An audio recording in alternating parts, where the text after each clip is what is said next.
या पुढील पुरस्काराकडे आपण वळतो आहोत. हा पुरस्कार आहे वादन क्षेत्रातील. भाव, रस आणि ताल यांची भूमी म्हणजे भारत, अशी भारताची व्याख्या केली जाते. आपली भूमी इतकी संगीतमय आहे की आमचे देवही नाचतात, गातात आणि वाद्यही वाजवतात. वृंदावनात श्रीकृष्ण वेणू वाजवू लागला की काय दैवी वातावरण असतं याचं वर्णन करताना संत भानुदास असं म्हणतात, तृण चारा चरू विसरती, गाई व्याघ्र एके ठाई झाली. म्हणजे घास खायला सुद्धा पशुपक्षी विसरून जातात. इतकंच नाही तर गाय आणि वाघ एकाच ठिकाणी उभे राहून तल्लीन होऊन वेणू ऐकत बसतात. आपापला वैरभावसुद्धा विसरून जावं इतकी तल्लीनता, इतकं तादात्म्य आणि इतका सात्विक आनंद त्या वादनातून प्राप्त होत असतो. आपण ज्यांच्या गायनातून प्रत्येक वेळेस आपणही असेच वृंदावनाचे रहिवासी आहोत असा आनंद घेतला आहे, असे वादक म्हणजे अर्थातच साक्षात श्रीकृष्णाच्या मुरलीचा आनंद आपल्याला देणारे पंडित हरिप्रसाद चौरसिया.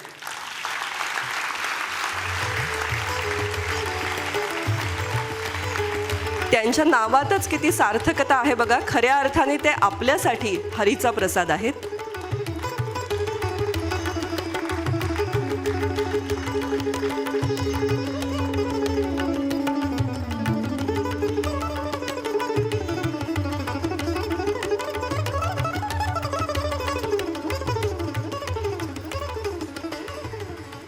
हा पुरस्कार सोहळा या ठिकाणी संपन्न होण्याआधी निवड समितीच्या सदस्यांना मी मंचावरती पाचारण करणारे. निवड समिती सदस्य कमलेश भडकमकर, प्रवीण करकरे, महेशजी खानोलकर आणि सुधीर नायक.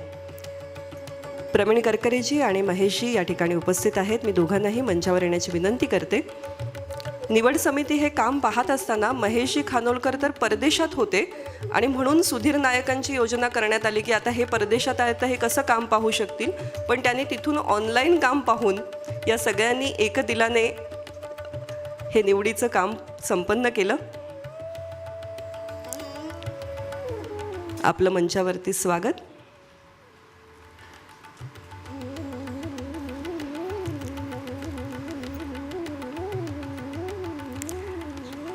पंडित हरिप्रसादजी चौरसिया यांचा हा सन्मान आपणा सर्व रसिकांसाठी इतका हृद्य आहे आणि त्यांच्याविषयीचे गौरवोद्गार व्यक्त करण्यासाठी कुणाला बरं आमंत्रित करावं असा प्रश्न जेव्हा निर्माण झाला तेव्हा त्यांच्या मुरली इतक्यात सुमधुर स्वराची आणि खऱ्या अर्थाने आपल्या अमोघ वाणीने वक्ता म्हणून अवघ्या महाराष्ट्रामध्ये नव्हे तर मराठी रसिक जिथे जिथे आहे तिथे जिची ख्याती झालेली आहे आणि रसिकांना जी शब्दश्री वाटते अशा धनश्री लेले यांना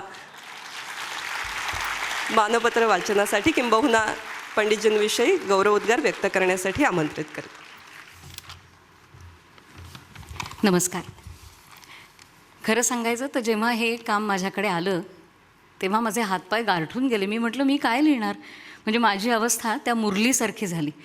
ती जी बासरी असते ना तिचं आपण कौतुक करतो तेव्हा ती बासरी सांगते माझं कसलं कौतुक करताय हो, कहलवाता है जो तू बस वही कह सकती हूँ, कहलवाता है जो तू बस वही कह सकती हूँ, अपने मन की कहूँ इतनी मेरी औकात नहीं.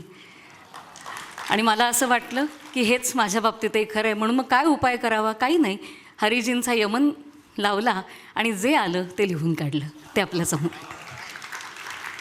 कारण यमनच का तर ये मन है या यमन है, जैसे फूलों से सजा चमन है, सितारों से भरा गगन है, मन की लगन है, हर एक इसमें मगन है, ये मन है ये यमन है. त्याच्यामुळे त्याच्या इतका गोड राग काय आणि म्हटलं तोच लावावा. वेणू वाजविता आहे त्रिभंगी देहुडा ठाण मांडूनिया माये, कल्पद्रुमातळी वेणू वाजविता आहे. ज्ञानेश्वरांनी केलेलं त्या मुरलीधराचं वर्णन. अशी वर्णनं वाचून त्या सावळ्याची वासरी ऐकायचा मोह झाला नाही तरच नवल. आताच्या काळात कशी ऐकावी बरं त्याची वेणू, असा प्रश्नच पडू नये म्हणून या युगात या काळात त्या हरीनं आपला प्रसाद म्हणून आपल्याला दिले पंडित हरिप्रसाद चौरसिया. पंडितजी, 1 जुलै 1938 साली अलाहाबादमध्ये जन्मलेल्या आपण चांगला कुस्तीपटू म्हणून नाव कमवावं अशी आपल्या कुस्तीगीर वडिलांची इच्छा.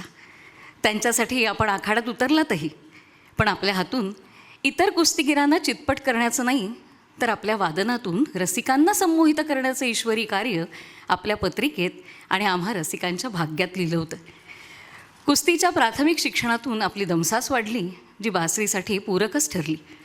प्रथम काही दिवस पंडित राजाराम यांच्याकडे गाण्याचं शिक्षण घेतलं आणि नंतर आपण वाराणसी येथील भोलानाथ प्रसन्न यांच्याकडे बासरीचं विधिवत शिक्षण घेतलं. त्यांनी आपल्या हातात बासरी दिली आणि आपण खऱ्या अर्थानं मुरलीधर वेणुवादक झालात. तारुण्यात असताना नोकरीसाठी म्हणून आपण टायपिंग शिकलात आणि त्यातही सर्वोत्तम वेग गाठलात. या आपल्या बोटांना वेगवान हालचालीची सवय झाली, जी पुढे वादनाला अनुकूल ठरली. या जगात शिकलेलं काहीही वाया जात नाही, हेच खरं. काही काळानं आवडत्या क्षेत्रात काम करण्याची संधी आपल्याला मिळाली.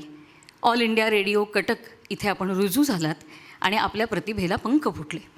मग ऑल इंडिया रेडिओ मुंबई इथं आपली बदली झाली आणि आपल्यासाठी अनेक दारं उघडली. चित्रपटासाठी बासरी वाजवण्यासाठी आपल्याला नामवंत संगीत दिग्दर्शकांकडनं आमंत्रणं आली. आपण तिथेही प्राणपणानं वेणू फुंकलेत आणि त्याचा परिणाम म्हणजे मिलन चित्रपटातील सावन का महिना या गाण्यासाठी प्रथमच संपूर्ण वादक संचातील एका वादकासाठी म्हणजे आपल्यासाठी विशेष पुरस्कार दिला गेला.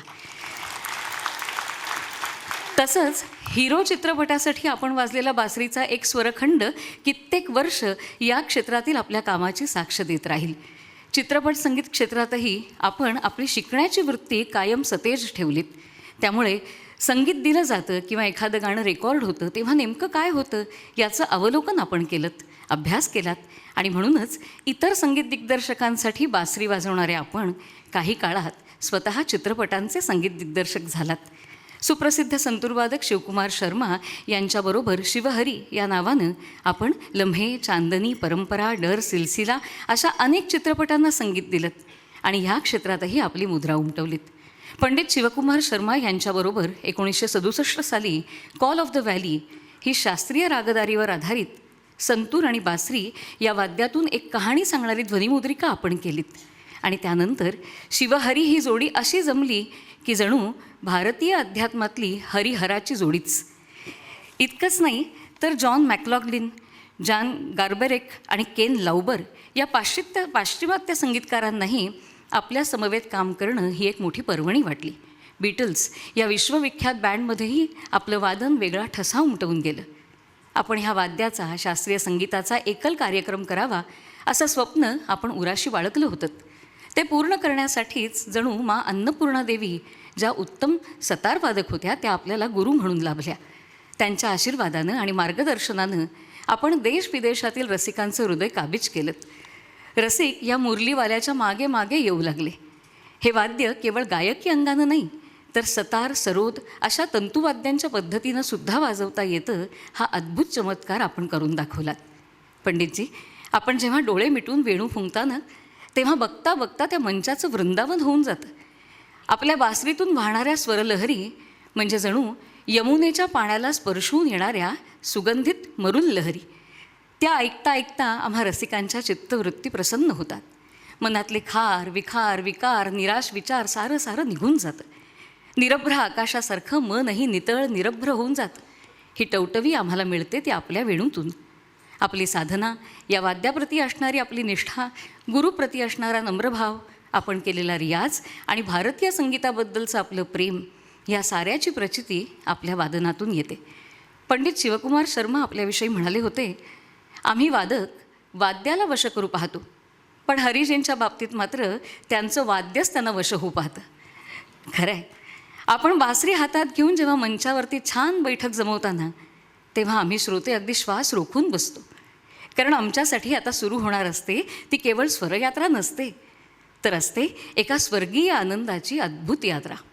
पंडितजी, गेली 6-7 दशकं आपण आपल्या वेणूनं भारतीय शास्त्रीय संगीताची सेवा आराधना केली आहे. स्वरदेवता आपल्यावरती संपूर्ण प्रसन्न आहे. आपल्या हाती भारताचं आद्य वाद्य आणि गळ्यात पद्मविभूषणाची माला किती छान शोभून दिसते. आपण उत्तम शिष्यांच्या हाती ही विद्या विश्वासानं सोपवत आहात आणि आपले शिष्यसुद्धा ती मोठ्या जबाबदारीनं सांभाळत आहेत. उत्तम बासरीवादक श्री राकेश चौरसिया म्हणतात, पंडितजींचं वादन ऐकल्यावर असं वाटतं की आम्ही तेच वाद्य, तेच राग वाजवतो, पण त्यांचं मात्र वादनच वेगळं, हृदयाचा ठाव घेणारं. किती खरं आहे. आपल्या वाद्यातून आपण फक्त 7 स्वर वाजवत नाही, तर त्या सावळ्याचा, कृष्णाचा, जीवाभावाचा 8वा स्वरही वाजवत असता. 7 स्वरांची आराधना माणसाला नेहमीच चिरतरुण ठेवते आणि सकारात्मक ठेवते. याचं उत्तम उदाहरण म्हणजे पंडितजी आपण नुकतीच वयाची 86 वर्ष पूर्ण केलीत.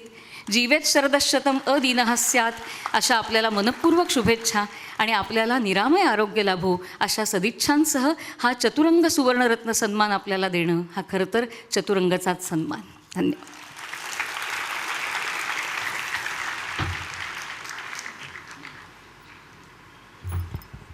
आपल्या मनातल्या भावना आणि पंडितजींच्या कर्तृत्वाला साजेसे शब्द, मला वाटतं धनश्रीताईंसाठी एकदा जोरदार टाळ्यांचा गजर करूया. आणि यानंतर आपण वळतो आहोत ते प्रत्यक्ष पुरस्काराकडे. पंडित रविशंकर यांच्या स्मृतिप्रित्यर्थ आपण देत असलेला हा चतुरंग सुवर्णरत्न वादक सन्मान मी आदरणीय ॲडव्होकेट उज्ज्वल निकम सरांना विनंती करते की आपण हा सन्मान प्रदान करावा.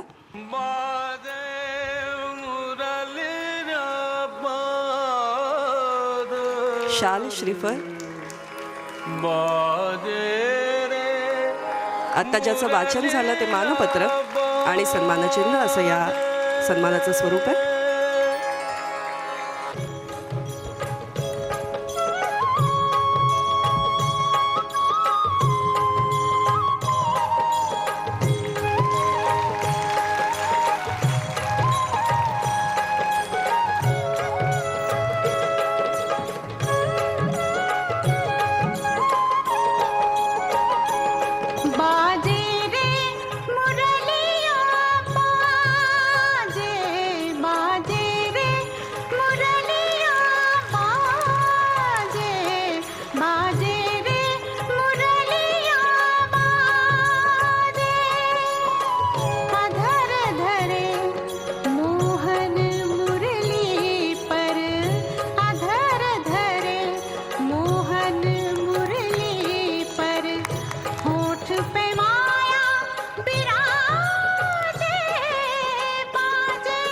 नट आपण जोरदार टाळ्यांचा गजर करूया ते आसनस्थ होईपर्यंत.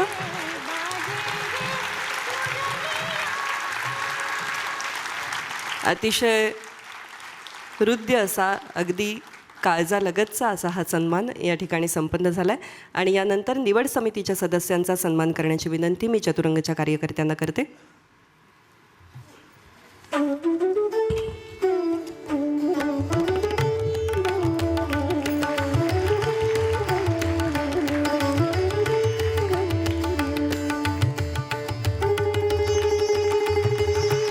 समिती सदस्यांचे मनपूर्वक आभार आणि प्रेक्षागृहात आसनस्थ होण्याची विनंती करते.